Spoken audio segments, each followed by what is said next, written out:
Welcome to Pro Audio Profiles. My name is Brendan Decora, and each week I'll be hosting different guests, mainly engineers and producers, but also people from across the industry. Enjoy the show.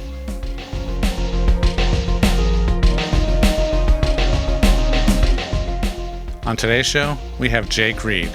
He's a session drummer who makes really cool sample packs and also has credits with Katy, Kait, Dunton, and the LA Philharmonic. Enjoy. Thank you so much for being here, first and foremost. I really appreciate it. Happy to be here. Awesome. I like to start out by, if you could just talk about your backstory, kind of how you got to where you are, what led you to this place. Yeah.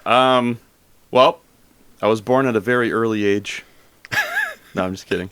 I grew up in Kansas City, born in Kansas City, grew up in Kansas City. Okay. Just grew up, I guess I started playing drums. Well, I started playing drums in an era where, MTV still played music videos. Right. So, some of the first drumming I saw was on television, Nice. Okay. Grunge bands and stuff. Right. Nice. My dad also played, in high school marching band, even though Right. He didn't really play, by the time I came around, but... Right. He played drums, too? Yeah. Okay. Yeah. Cool. So when I was a little kid, we had these, I don't even know, you could probably find it on the internet, but it was I just remember these yellow drumsticks Okay. that had wires coming out of the bottom. What? And then you could wear these, I can't remember if they were headphones or if, sometimes my memory makes things up, but I do remember you could hit these drums. You could hit them on anything, and it would sound like a snare. What? It would sound like a snare sample. Oh, a little speaker inside the drumstick. Yeah, or it was the wires were attached to headphones or something, or this. Okay. Yeah, so it would just go poosh, Nice. you can hit it on anything. So I remember having those as a cool. very young child and walking around the house just Right. hitting things, and it would sound like a snare drum. Right. Nice. But eventually my dad was let's get you some lessons. Right. He's all about education. So, Nice. so I started taking lessons when I was, I think 11 or 12, sometime around then, in Kansas City. And it was I had a great teacher. His name's Dennis Rogers. And, he would, not only teach drum set, but he was really big into rudimental snare drum stuff. So, it was a good way to get your hands together and, learn how to actually hold drumsticks and proper rebound and technique. Yeah. Wow. But in addition to that, he also taught mallet percussion. Oh, wow. So, marimba, xylophone. Nice. He even had a set of timpani, in wow. his teaching studio. Huh. So, Full orchestral. the whole thing was to be well-rounded. Right. Especially that, I feel maybe that's not pushed as hard in education anymore, to be a well-rounded musician. Right. But when I was a kid, I hate to sound like an old man, but that was important to learn how to do everything convincingly. Right. Nice. So, and even now, that's partly I love being able to. That's why I moved to LA, so I could play in a lot of different styles all the time. Right. And what prompted that move? Well, so, high school happened. I played in all the bands, jazz band, marching band, orchestra. What did you play in marching band? Just out of curiosity. Snare drum. Yeah. Yeah. So did I, honestly. Oh, awesome. Yeah. Great. Yeah. So, you're a drummer. Yeah. So, so I did a lot of marching percussion, marching band, drum corps. And it was great for my hands, but I don't know if you played on Kevlar heads. Yes. But it teaches you a lot of bad technique in a way. Yes. And the drumsticks are huge. And the Ralph Hardiman drumsticks with the nylon tips are giant. Right. So when I got to college, my grandma lived in Cincinnati. And she was like, "Oh, you should go to school in Cincinnati for college because there's a really good jazz school here." Huh. And I literally applied to the school that my childhood drum teacher taught at in Missouri. Right. and I applied to the conservatory in Cincinnati, and I got into the school in Cincinnati, and I was like, well, I guess I should just go there. You know, that'd be fun. Right. And they gave me a scholarship, so I was like, yeah, that's another good reason to go there. Right. But when I got there, I studied with this guy. Well, I had a few teachers. Mark Wolfley was one. Mm-hmm.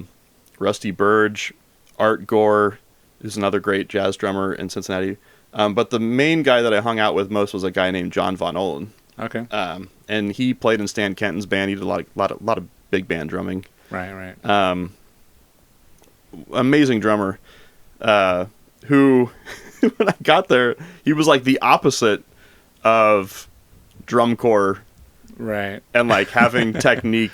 But he had the most amazing feel. Okay. Right. You know? So when I got there, it was sort of like unlearning all of the drum corps, like stiff sort of. And that's a big part of being a great drummer, is having a really great feel, you know. Exactly. So, and it has nothing to do with chops. Yeah, exactly. You know, so I spent like 10 years like learning how to like have lots of chops and lots of technique and playing fast. Right. You know, technique, you know, like accents, taps, upstrokes, downstrokes, all the rudiments, all the rudimental literature. So were you in bands at the time, or what did you? I played in, that was the other thing, is I was always playing in like rock bands. Okay. When I was a kid though, when I was like 12, my grandma gave me, it was called, Krupa and Rich. Right. Which is, do you know that album? No, but I know those drummers, obviously. Yeah. So it was Buddy Rich and Gene Krupa. Right. And it's from like 1959 or 60 or somewhere around there. Huh. And at the time, I didn't know of the other musicians on the album, but you know, like it was Ray Brown and Oscar Peterson. Right. Sweets Edison's on it. Yeah. So it's like some heavy cats, you know. Definitely. So I used to listen to that constantly because it was like amazing drumming, and it swung like crazy, of course. Right. So that was some of my at the same time as playing in rock bands and like listening to all the grunge music, and also, you know, getting like super into like Led Zeppelin, right, and all the classic bands. My dad, you know, like the classic rock station was always on in the car, of course. So. I guess that's one cool thing about growing up in Kansas City. Like my sister was always listening to like hip hop and country. Right. So it's like I listened to a lot of that music. Yeah. You know, my grandparents were into jazz. My dad was into classic rock. Right. You know, Nirvana was just everywhere. Right. Or Soundgarden. Of course. All those bands, Green Day. Yeah. Nice. So even from a young age, it was like I was listening to a lot of different types of music. And then as I got to the end of high school, it was like all the other like bands that influenced those bands. Right. And all the styles of music. Like I got super deep into like, you know, Tower of Power. Right. And then I was like, oh, well, they're just like super influenced by like James Brown, you know? Right. So then I would like listen to James Brown. Yeah. And then, you know, so it just, you keep going back. It's like Turtles all the way down. Exactly. So yeah, but going to Cincinnati is how I ended up eventually getting out to LA. Okay. Because John Von Olen, one of the guys that he taught was this guy, Jeff Hamilton, who's a great drummer who lives out here, great jazz drummer. Legendary jazz drummer, I should say. Right. I mean, he's amazing. I don't know if you've... I'm not familiar now. Yeah, he's awesome. Huh. So I came out here and studied with him a little bit when I was still in school in Cincinnati. Okay. And then like the third year of college, I did this thing called the Henry Mancini Institute out here, which is like you would have to audition, and you basically, the whole thing was you got to come out to UCLA for a whole month during the summer, right, and play in a studio orchestra. Oh wow! It was almost like band camp on steroids, you know. Nice. And you could play in big bands and like full orchestra. I remember like one of the things we did was a couple things we did. they brought in like the theme to The Simpsons, you know, and we would just all sight read it together. Nice. And like everyone's really good, Right? Because you have to audition to get into it. Yeah, that's crazy. And then the other thing we did was we got to go to the Warner scoring stage. Okay, nice. And they put like Indiana Jones. Right. There's a new Indiana Jones out. Yeah. Anyway, but they would put like the original one up on the Right, screen, right. and you would get the experience of like being on the sound stage, you know, playing the Totally. score. That's cool. Which is really awesome. Like that was a great experience and kind of got me like hooked. Right. Into like, man, I want to move to LA and do that. I mean, I'd always been interested in recording. Right. And did some session work, you know, even in college. Mm-hmm. But it wasn't until like coming out here and experiencing that where I was like, okay, that's what I want to do, for sure. And that's the thing. Like, granted, a lot of session musicians do work on films, but do you find yourself doing some of both, or what's the ratio? It's like 50-50. Okay. Yeah. Cool. It's like you know, either. Well, I don't know what's going to be like now with the strike going on. Yeah, that's true. but you know, TV shows, movies, right.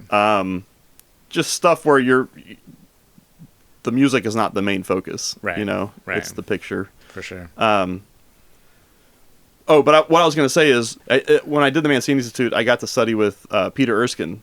Okay, out nice. here, yeah. And so studying with him was like, okay, that's also what I want to do. Right. So, right. A couple years later, after I got my undergrad degree in Cincinnati, I applied to go to USC. Okay. And so that's ultimately, to answer your question, That's with what a very led you long out story. here. Yeah. That's what brought me out here, was to go to USC. Oh, wow. And I did my master's there and a doctorate. Damn. And the whole thing was I wanted to study with Peter. Okay. You know, I learned a lot from him, and he would take me to recording sessions with him. Right.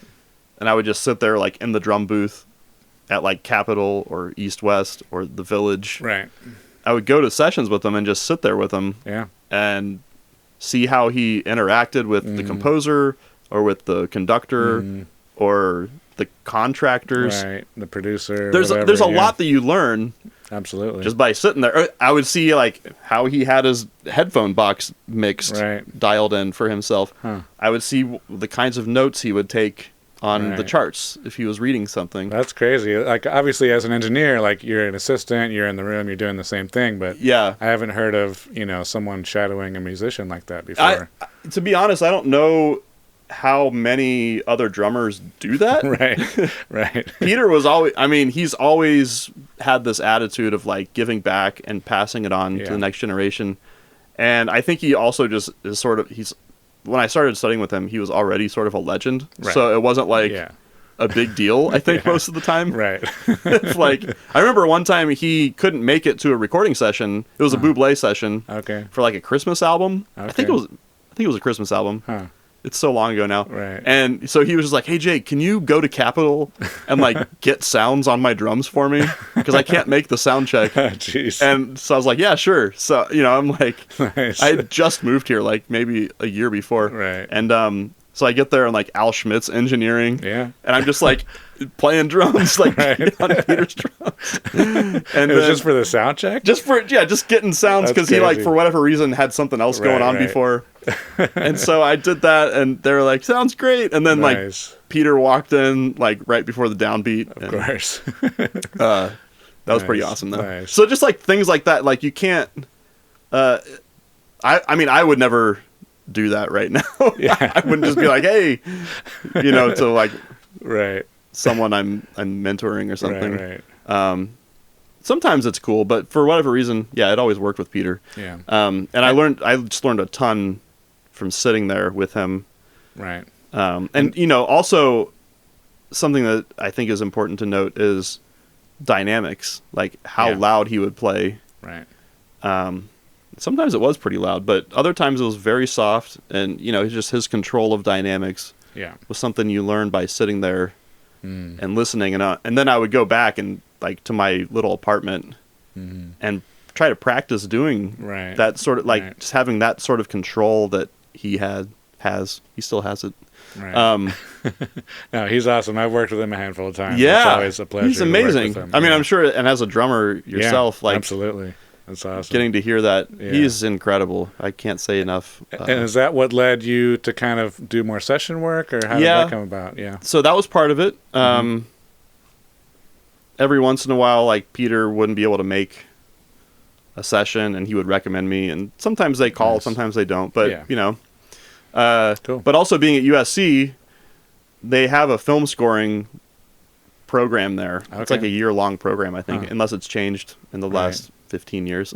But so I would have friends who would be doing film scores of their own, like student films or whatever, and I would just meet them. But the cool thing about meeting them is, you know, here like 5 or 10 or 15 years later, they're actually doing like big projects now. Exactly. So you meet them a long time ago, and you know, you do your best. It's like everyone's just trying to get better all the time. Yeah, of course. So I met a lot of people that way. Nice. A lot of people word of mouth. Right. Like our friend Will Onspach. I met him at a session I went to with Peter. Right. Where they were doing, it was for the movie Tower Heist. Okay. Christoph Beck's the composer. Nice. And it was double drums with JR. Right. And Erskine. Nice. You know, but Will was like assisting that day, and it was like that's how we met, and you know, we work together still. Right. Yeah, and that's how you and I met. Yeah, you know, it was because of Will. So absolutely. Yeah, it's just you know how it is. It's a big network. Absolutely. It's like it's a big community. Yeah. No, it's very cliche, but it definitely is like right place, right time, kind of who you know. It's just being there, you know, it's crazy. But also, like, just trying to do your best all the time. For sure. And being cool, like... For sure.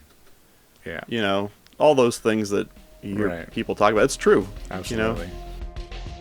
I just want to take a quick break and tell you about my free guide for creating massive snare sounds. In it, I go over all my techniques, from drum choices, tuning, microphone placements, even mixing techniques. Check it out now at brendandecora.com/hugesnare. And now, back to the show. So one of the things I like to talk about a lot on the podcast is how to get great results from artists in the studio. Mm-hmm. And as a session musician, obviously you're coming at it from a different angle. When you're hired on a session, like how do you approach understanding the artistic vision of the artist so that you can get the best performances? That's a good question. The first thing is, at least this is just totally my way of approaching things. Mm-hmm. And also it's sort of a combination of how I've seen other people who I look up to approach things. The first thing is I try to leave, this is also cliche sounding, leave my ego at the door. Yeah. I try not to even think of like, oh, I'm going to put my stamp on this or whatever. Right. You know, because you do hear, sometimes you hear that sort of phrase thrown around, and I just try to, like, immediately let go of that. Right. Like, let go of whatever it is, who I am. Like, I'm here for you. Mm-hmm. I'm here for your song. Right. Whatever sound or, you know, vision you have for it, that I'm here to help you get that. Right. That's the bottom line. Right. Whatever drum set, or maybe it's not even a drum set, you know? Like maybe it's exactly. Nice. I mean, I've done some weird stuff, right? Just to help. Like sometimes they're like, yeah, I just want it to sound like we're like in a bar room, right? You know, and like everyone's stomping or whatever, you know, just things like that. So yeah, that's the first thing to help achieve the artist's vision of their song is just let go of your ideas. Don't, you know, approach it with a clean slate. I'd say an empty palette. Yeah. And that's the thing too with, you know, session musicians. It's like sometimes you hire the person for that, and some guys do kind of bring their own style, but then also you definitely want, you know, to be able to, you know, guide them in the right direction for whatever the artist is looking for, you know. Totally. So. And sometimes people ask me, what do you hear on this? Yeah. And that's totally cool. Right. Sometimes it's me replacing whatever program drum beat they have there note for note. Right. And I'll sit there and transcribe the whole thing. Right. Because like there's that open hi-hat on like the and of 3 Yeah. and the 5th bar of the verse or what, I don't know. Yeah, exactly. And they want that in there. Yeah. And I'm like, that's cool. I'll do that. So I've always just had this, like, the thing that, like, let me rephrase that. I would say when I played a lot of jazz when I was younger, Mm-hmm. I sort of had like more of an attitude about things, like, nah, this is how you. But as soon as I was able to, I don't even know what prompted it. Someone probably getting mad at me at some point, like, "Hey man, what are you doing?" You know? Right. But as soon as I was able to let go of that, Yeah. it's like things sort of opened up for me. Right. And I was getting better results. Like, I was having more fun. Mm-hmm. And it's like, when that happens, you know you're on the right track. So, Right. That's when I was like, oh, maybe that's the way to do things instead of trying to like force your agenda for sure on someone else's song, because it doesn't sound good. You know, that's the main thing, is like, you want it to sound good, right? Exactly. How do we make this sound as best as it can? Exactly. So yeah. And what strategies do you use to build trust, to make the artist feel comfortable expressing their ideas? To build trust, I mean, first of all, it's still just having that positive attitude. Right. For me, that's one of the biggest things, is keeping the vibe cool, right? In the studio. That's a good question, because I still consider myself to be somewhat of a like, early on. I'm not like a session veteran who's been doing this since like the 70s. Right. So sometimes if you get someone who's a quote unquote name, or someone who's like a veteran, mm-hmm. they have trust built in. Yeah, that's true. Like, if you call like Matt Chamberlain, right, you're going to trust him, because he's played on a lot of hits. Right. Or, you know, name any name drummer, you know, you would think of. So that's an easy way to gain the confidence or the trust of whomever you're working for.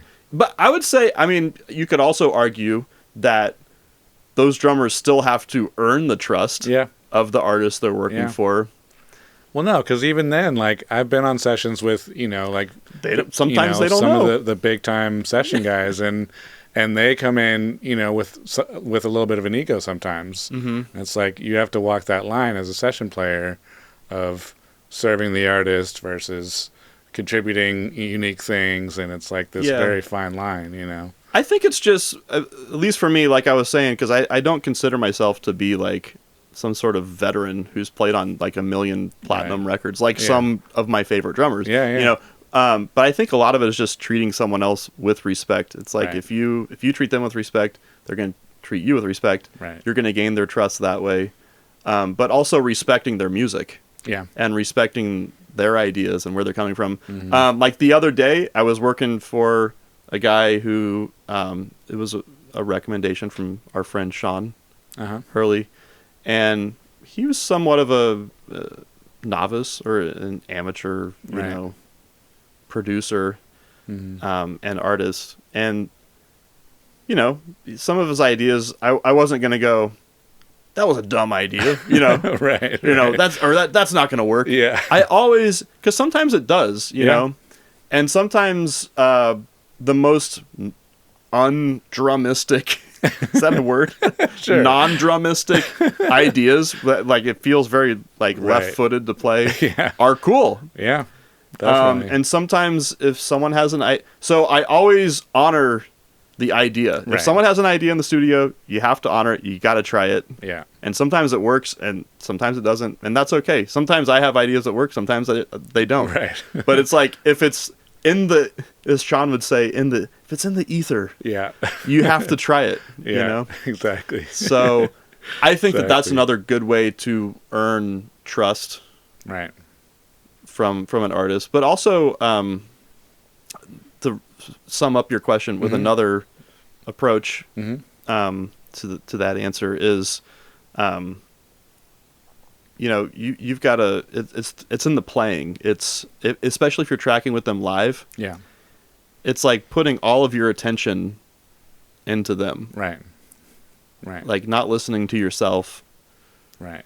100%. Embodying that song. Like that performance. I love getting to play live with singers. Yeah. Or whatever it happens to be. Whoever the leader is, I love being able to put all of my attention on them when we play. Right. And try to support them. 'Cause that's what the drums are. The drums are an accompanimental instrument. Right. So it's like the more that you can do just that and support them and make them feel good, make them sound better. Right. You're going to gain their trust that way. Absolutely. It's when you're not paying attention, right. or if your mind is wandering, or you're thinking about like what's for lunch or whatever. And it's difficult too, because a lot of times with session players and musicians, like you get hired to do overdub sessions. Yeah. You just come in and just lay the drums. You're by yourself in the room. Totally. That happens it happens more often than not now. Exactly, yeah. So it's, working with that too. But that's why, like, for instance, with all the remote stuff that goes on now, I like to do audio movers. Right. And I like to get them on FaceTime. Right. Because if I can see them. Yes. When I'm recording, and if I can see them into it, then I know I'm on the right track. Right. I think that's really important, at least for me. It's like I have to have that human to human connection. I can't just be doing it in a vacuum. Right. Or like do a take and then send it to him and go, what do you think? Right. Because if I'm not getting that visual immediate feedback from them, like, because it's just body language, right? It's just being able to read the room. Yeah. Everyone talks about reading the room all the time. That's part of it. Yeah, exactly. That's why, like, it's in some of the bigger studios, like if you're at East West or something, I always like to hopefully the drums are in its position in a way that I can like see into the control room. Right. So whoever's in charge, if it's like a film composer or an artist, you can see the reaction. An engineer. I want to be able to like see, like, is everything feeling good in there? Right, is that cool? Is it translating? Yeah. That's to me super important. So that's how I approach that. Even with mixing too, like I've started doing a lot more, video sessions when I'm doing remote stuff, and it's helped exponentially. You know, it's like just being able to see their reactions and talk to them and work through even the communication wise. It's like so easy. There's so much that gets lost. Yeah. When you can't see the person. Absolutely. If it's just like you're exchanging emails or text messages, and there's so much that can get misconstrued. Yeah.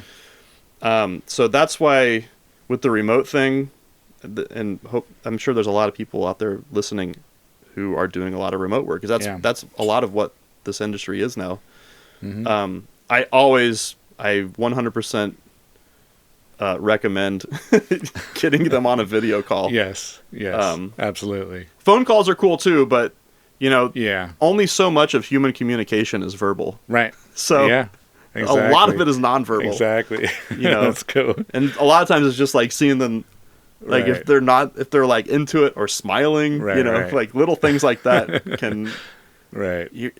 Immediately you're moving in the right direction. Absolutely. Yeah. And when it comes for preparation, how do you typically prepare for a session? Or if you do you do live performances? I do live stuff too. Yeah, it's always different. I feel like every session is different. Sometimes I get sent music ahead of time. Right. Sometimes you don't. Sometimes there's charts. Sometimes there are no charts. Right. So it's always different. I try to get as much information as I can ahead of time. Like, what sounds are we going for? Sometimes references can also be misleading. Right. If someone's like, because that's true. References can, lead you totally in the wrong direction. Absolutely. That's happened numerous times. Yeah. Where, oh crap! I sent you this reference. I didn't really listen to it. I didn't realize this mix was all screwed up. And but sometimes it's like, sometimes people can send you a reference and they just mean like, no, I just like the general. Like, I like the fact that it has reverb on it. Right. They don't. it's like, are you talking about the sound? Are you talking about the beat? Yeah. Are you talking Exactly. about, There's you so know? many different aspects. Or sometimes they send you a reference, they're like, oh no, I like the guitar part. Like, Right. I'm not talking about the drums on this. And you're like, well, I'm playing drums on this though. You know? What do you want? So, Yeah. Exactly. so yeah, you got to be careful Right. about all. But yeah, in terms of prepping, I do try to get as much information as I can. Sometimes I write out charts. Yeah. Sometimes I don't. Sometimes, like I said, I have to transcribe everything note for note. And sometimes If they want that. the producer or engineer doesn't want the session musicians to hear anything in advance. Yeah. They want to have a fresh perspective. Like, okay, listen one time, write a chart, and then go out and play it. A lot of times I find that those are the most fun. Yeah. And you get the most organic and spontaneous results. Yeah, absolutely. It feels the most lively. It feels effervescent in a way. You know, absolutely. And also, like, you know, typically people will have like a mock-up of the drum part or whatever part they're trying to record, and you know, they programmed it. They're not drummers. They know that that's why they're hiring someone like you to improve upon it and change it a little bit. So it's like, you don't want that to get stuck in your head to play this thing, because I don't like that at all. You know, so. However, there's always the thing of someone will send you a demo and go, hey, I put some drums in there, but you don't need to listen to them. Just do your own thing. Right. I always will still start with whatever's on their demo, because a lot of times it's like, if you just immediately like rip the Band-Aid off and go in a different direction, if they've been listening to that demo for like 2 years, that's true, or however long ago they wrote that song, it's gonna like, they're gonna repel you. You know, they're gonna tense up and go, I don't know about that. Right. But it's like, if you at least have a starting point. Absolutely. No, it's the same with mixing too. It's like, that's one of my main questions is, how much do you like your demo? You know, it's like, do you hate it? Do you want me to go a completely different direction? Or sometimes people spend a long time on it and it sounds great and they just want a little differences, you know? So it's interesting. The demo-itis thing is real. Yes. Definitely. I have no problem with doing however many takes someone wants. Right. And also, like, this goes back to like the ego thing or pride. Like, some guys are, you know, it's like, if you can't get it in like 2 takes, are you even like a real human? You know, right? Are you even a real drummer? And it's like, to me, that's silly, because, and sometimes it works out. Like the other day, I did a song for a guy. I did 1 take. He was like, wow, that was awesome. And I did 1 more take, and he's like, that was cool too. Like, send me both of those takes. We're done. And I was like, wait. Let me do like 1 more. Like, I literally just learned your song, you know? And I did a 3rd one, and he's like, that was the best one yet. Right.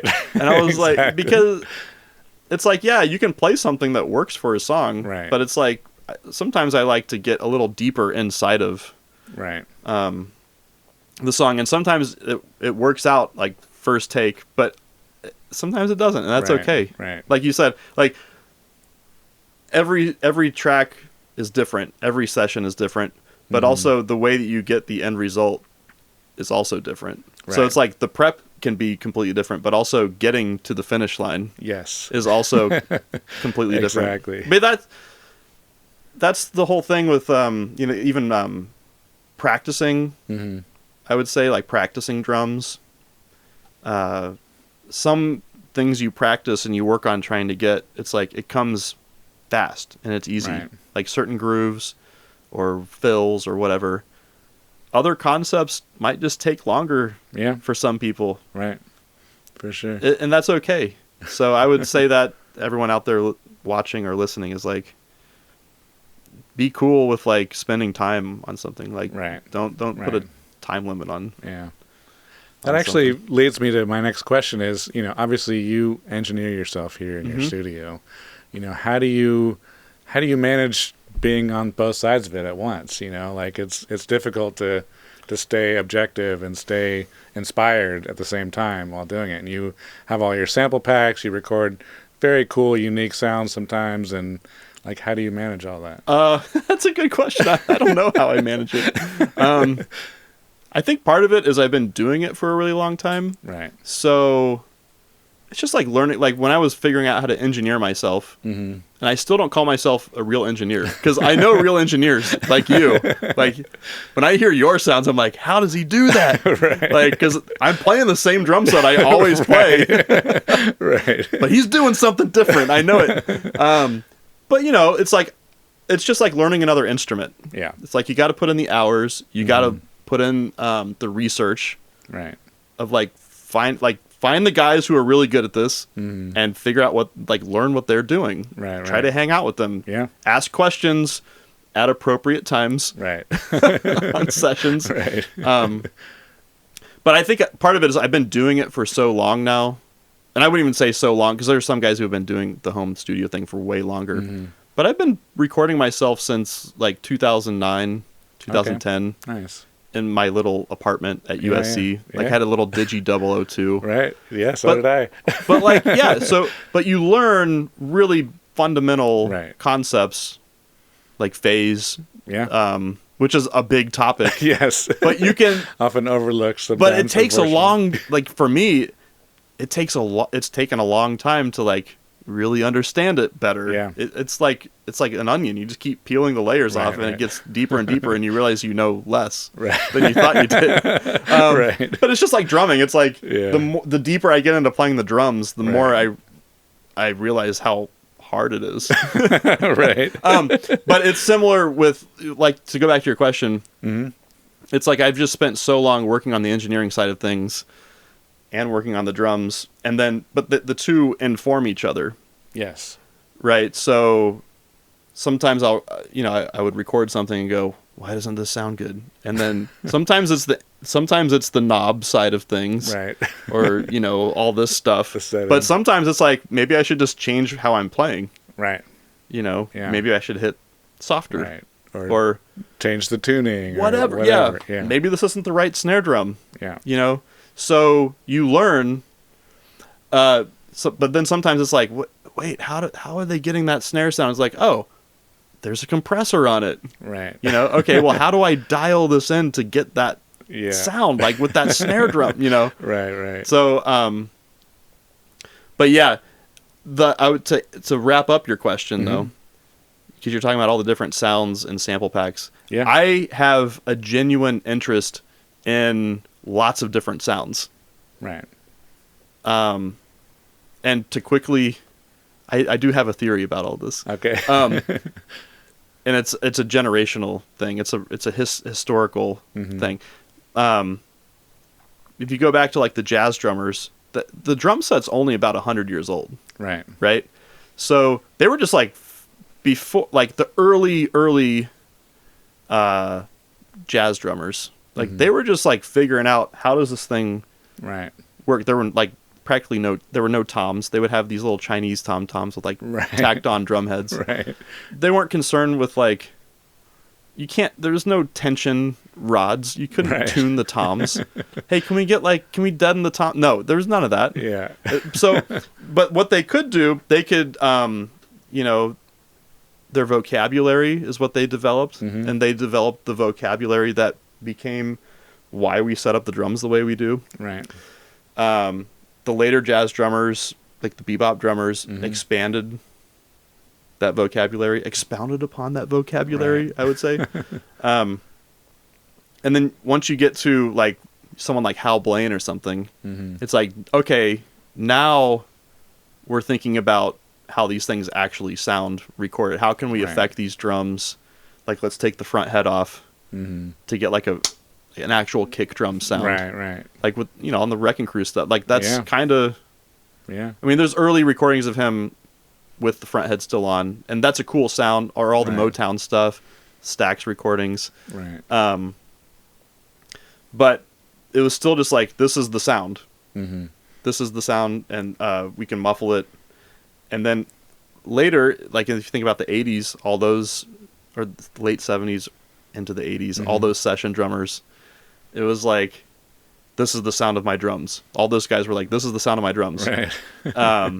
because they were doing so many sessions, they didn't have time to like, hey, can we get like more of a right, like Counting Crows? I don't know. Yeah, like because they didn't exist, you know, or just whatever modern. Right. Can we do more of like a Mumford sound on this, or like a Lumineers kind of thing? It's like you wouldn't do that because it didn't exist. It was just like, this is the sound of the drums, of recorded drums in a studio. That's the sound we're all doing now. Yeah, because it's like we're a record-making machine. We're just cranking out the hits. Right. So that's part of my theory is all those drummers then were just concerned with that. Right. Like just doing that sound. Like, so you could hear Porcaro on a record, and it's like, that's what he sounds like. You could tell it's him. Yeah. Steve Gadd, JR, Vinny, like any of the session guys, right. you know, back then, just to name a few. I mean, there's tons of them. Yeah, of course. Yeah. But to get to our generation here, it's like we are, in a way, I mean, there are guys who have such a defined sound, and they get hired for that sound. Right. But I think I tend to think of myself more as like a working drummer. Like, I'm just trying to feed my kid, you know. Right. Like, I'm just trying to keep the roof over our head here. But it's like, for me, doing all the different types of sessions that I get to do, I'm thankful to do, they expect you to be able to change the sound of your drums. They expect you to bring in different, like a variety of, like if you don't have a few snare drums to choose from, right? Because again, it's not about me. It's not about the sound I want on this song. Of course, yeah. It's about what do you need? What does the artist need? What does the music need? You never know until you get there and start experimenting. Yeah, so for our generation of drummers, like, I think it's paramount that you understand how to get different sounds. Right. Can you get a throwback, like, Motown sound? Right, Can you do that? Do you know how to do that? Right. Do you know how they tune the drums? Head selection. Where are the mics placed for that? You know? Like, we have to know that stuff. Right. Versus, can you do like a 90s, like, Nevermind, like Grohl kind of? Right. Can you get that? It's it's all about how you hitting the drums, how you're micing the drums, how you're, you know, all the gear. We have to know that. Yeah. And I'm glad you mentioned how you hit the drums, because I remember I was on a session where it was a kind of a weird project where you had a bunch of different bands coming in on the same set of backline, and the whole day, like, we couldn't get the drums sounding good. Couldn't get them sounding good. Finally, end of the day, like, a real, like, session player came in and hit the drums, and it's like, oh, the drums sound great. No one else knew how to hit them, you know? It's important. Yeah. Tone production. Yeah. You know? Exactly. That goes for any instrument. Yeah, that's true. I mean, someone playing an acoustic guitar, like, you've recorded a lot of acoustic guitar. It's easy to, like, make that sound bad, you know, if you're not strumming. I mean, but it goes with any instrument. It's just the drums we all think of, like, as this caveman instrument, like, oh, you know, like, you just hit it. But it's like, to really make it sound, like, a lot of it goes into the touch. Like, I talk about this a lot on my YouTube channel. Like, everyone gets so into the gear side of things, or they think that the drums are gonna make like, that's just a small part of it. Right. You can make really great drums sound shitty. Yeah, exactly. It is possible. Yeah. There's always, I don't know, this always gets butchered, and I don't know exactly who said it, but I always heard it was I always heard it was Ray Brown, the bass player. Where, like, someone came up to him after a set, and he's like, "Man, that bass sounds so good." And he goes, "Yeah? How does it sound now?" You know? That's awesome. Because it's just like, the sound doesn't come from the instrument. Right. The human, the person playing the instrument makes the sound. Yes, that's true. Or, like, I remember one time, do you know David Pilch? He's another great bass player. He's an amazing bass player in town, and we used to play in a band with Adam Levy. Actually, we're doing a tour coming up, because Adam moved to New York during the pandemic. And anyway, we're going to do this tour. But I remember one time, and this is another big lesson for me. Right. I said something like, "Man, that microphone sounds really great." And he goes, the microphone does not make a sound. That's awesome. I was like, yeah, yeah. I mean, that makes sense. I mean, we obviously microphones can change the color of a, right. Microphones are important, but how you place them, what the gain is, what the EQ is, everything. But before all of that, how are you hitting your instrument? Exactly. How are you making? How are you producing a tone, right. a sound out of your instrument? Absolutely. It's important, right? So practice, right? Awesome. From your perspective as a session musician, what advice would you give to engineers and producers to better collaborate and get the best performances from session musicians? That's a good question. I would start with engineers, because not every engineer does this. And I know you do this. Okay. Is go out in the room and hear what the drums sound like right. in the room. Yeah. You know? Listen to like just the acoustic sound coming out of the instrument. What does it sound like? Right. Because sometimes, like if it's a certain type of groove, sometimes it's not all about the kick and the snare. Yeah. Maybe or sometimes it's not all about the room mics. Right. Sometimes it's more about the close mics. Right. So it's like, listen to where the groove, where the motor is, and capture that. Because some guys just go into like, they just go into like what they know, or you get the engineer thing of like, this is my sound, this is how I record. Right. This is how I record drums, man. This is I mean, engineers do that. Yeah. This is my sound. Right. And it's like, really? Like what? You're, it's like, okay, let's work together here. Right, so I think that's the bottom line is listen to where the groove is coming from, or where the colors are coming from. Maybe it's a cymbal. Maybe it's more about cymbals and not drums. Shells versus cymbals, And another thing I like to do is just listen to, the tone of the drum. Sometimes like you hit the kick drum and it's, got a ton of low end, but not a lot of clickiness or whatever. So you have to like, okay, let me change the mic a little bit. I know I'm going to have to EQ this a certain way. It's like things like that is, if you just put the mics up and go in the room, you'll never know. You can pull your hair out. Yeah, so that's something I would say for drummers too. Is drummers think like, no, this is how the drums sound, and it's like, well, the bottom line is we got to work together, right? If the engineer is saying that the kick drum's not cutting through the way they need it to, right? Because maybe it's fighting with the bass, maybe there's just something else going on. Maybe your ear is not down here. Yes, and I don't want it to be. your head is up. If you're the drummer, your head's up there. Right. But it's like the drums sound different in front of the drums. Yeah. So, but that's where most of the mics are. And that's where most of the mics are. So it's like if you have to understand that that's the recorded sound is coming from out here most of the time, unless you're doing like a recorder man or whatever they call that over the shoulder thing. So that's, I would say, engineers and drummers and producers have to really work together. And you shouldn't be butting heads. I mean, that's also a good way as a drummer to not get called back. Right. It's like if you're going to sit there and argue, or I mean, as an engineer too, honestly. Yeah. Yeah. I remember that session, the one we did, and we did that session recently. Yeah, so it was just like a bunch of concert toms for like a 70s chase scene kind of sounding thing.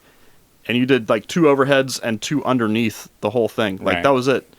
And it was a ton of toms too. It was just but it sounded, no way I could mic every one of them. It just sounded amazing to me. Yeah. And they were like, you used 421s overhead. I remember this. I think it was 441s. You did 441s overhead and the 421s underneath. Bottom, I couldn't remember if it was top or bottom. I was also using the room mics and smashing the crap out of them. It sounded so good though. Yeah. And I was just like, but the thing is, going back to your question is, once I heard that in my headphones, because you were sending that sound to me, it was exciting, and it made me play a certain way. Yeah. So that's one thing I, always make sure to do is make sure that the musicians in the room are hearing what I'm hearing. Yes. Because then it totally changes the performance. It changes everything. It's so important. If you're smashing like this microphone right here, right, I got to hear that. Yeah. If we're relying on that for part of the drum sound, because that's going to affect how hard I hit the cymbals. Right. It's affecting where I'm hitting on the snare drum. Yeah. It's affecting how much I'm muffling the drums. Right. There's a lot. It could affect the type of bass drum beater. Yeah. Absolutely. Use, or how hard I'm hitting the bass drum versus the snare drum. And that's what a great session musician can understand when they're hearing things like that. It's like oftentimes I'll get projects to mix and I'll, put a ton of compression on like a smash mic or something like that. And because the drummer wasn't hearing it when he recorded, it makes it difficult for me as a mixer to control the cymbals or to change the tones, It's really important. I have to say this. When you think about like going back to like the old school jazz days, right? Mm-hmm. It used to be you put up the mics and you just capture the sound in the room. Right. Right? Yeah. Which is cool. That's fine. And there's still a place for that today. Mm-hmm. But if you are if you're trying to be a session drummer, right, and you come into the studio with that attitude of that's not how my drums sound, or whatever, that's fine. I mean, yeah. But first of all, you're not going to make friends that way. But I would say, second of all, you need to understand that it used to be that the microphones would capture the sound. It used to be, you would just play the drums, right, and then the microphones would capture that. But now it's more like the microphones are really what's making the sound. You're playing for the mics. Yeah. You're not just playing for the room. You're playing for the microphones. Yeah. I think that's really important to understand if you're trying to be a modern day session musician, session drummer, even for any instrument really, but especially for drums, because drums are always the hot seat and they're always the thing that gets affected the most. Yes. Whether you're adding a ton of reverb or a ton of compression, right, or if you're filtering things in a certain way, or if you're adding like a cool echo effect or whatever it is, it doesn't matter. But you have to understand that you're playing for the mics and you're playing for how the sound is going to come out of two speakers or at most like 50 speakers or whatever. One or the other. Well, whatever it is, Yeah, exactly. That's the thing, like someone like Hal Blaine really understood. If you go back to like when there was one speaker, like everything was in mono. Yeah. It's like he knew how the drums were going to come out and fit into one speaker. The whole song, all those Phil Spector like wall of sound. Yeah, that's crazy. He still knew how loud to play in the room. Right. How it was going to cut through. Like that's no, I've been on sessions where, because the overhead technique I was using, they had a cymbal like way off to the side, and whenever they hit that one, it just wasn't cutting through. It's like, look, either you have to play that one a lot harder, or put up a bigger, louder cymbal over there, because that's not working. You can't just go, what? I'm hitting it as hard as I can. Exactly. It's like, well, doesn't matter. Yeah. Like for whatever reason, it's not working. So make it work. Exactly. There's a great bass player in town who would talk about Hal Blaine and be like, yeah, whenever we'd like record with him in the room, it never really like sounded that good in the room, but then magically you would go into the control room and listen and it would sound amazing. And it's like, well, that right there. Yes, that's the secret. That's the secret. I mean, he knew how it was going to translate. That's awesome. And that's really what it's all about, is how is this going to translate? I mean, there's tons of stories I've heard, like, like it's like, oh, the snare drum sounds awful with me sitting right here playing it in the room. Right. But somehow it sounds amazing on the other side, Yeah, exactly.